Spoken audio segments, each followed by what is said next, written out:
అలకాపురి నగరంలో ధనుంజయుడని మహారాజు ఉండేవాడు. ఒకరోజు గురువుగారికి కృతజ్ఞతగా పట్టుబట్టల్ని బహుమతిగా ఇచ్చాడు. గురువు ఆ పట్టుబట్టల్ని చలిలో ఇబ్బంది పడుతున్న ఒక బిచ్చగాడికి ఇచ్చాడు. విషయం తెలుసుకున్న మహారాజు కోపగించుకున్నాడు. కొద్ది రోజుల తర్వాత గురువుగారికి బంగారు కడియం బహుమతిగా ఇచ్చాడు మహారాజు.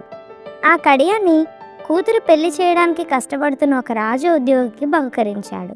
విషయం రాజుగారికి తెలిసి కోపంతో వెంటనే గురువుగారిని పిలిపించమన్నాడు. గురువుగారితో, మీ మీద గౌరవంతో నేను బహుమతులు ఇస్తుంటే వాటిని మీకు నచ్చినట్లు అందరికీ పంచేయడం పద్ధతిగా లేదని కోపంగా అడిగాడు మహారాజు. అప్పుడు గురువు, అసలైన దానం అంటే దానం ఇచ్చిన వస్తువు మనది కాదని పూర్తిగా అంగీకరించాలి. మీరు దానం ఇచ్చిన విషయాన్ని ఇంకా గుర్తించుకుని నన్ను ప్రశ్నిస్తున్నారంటే ఆ వస్తువు ఇంకా మీదే అని భావించినట్లు. ఇలా అయితే దాన ఫలితం మీకు దక్కదు. మీరు అడుగుతున్నారు కాబట్టి చెబుతున్నాను.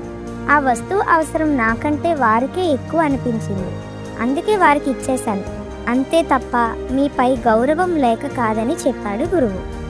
ఆ మాటలతో తన తప్పును తెలుసుకుని గురువుగారి దగ్గర క్షమాపణ కోరాడు రాజు.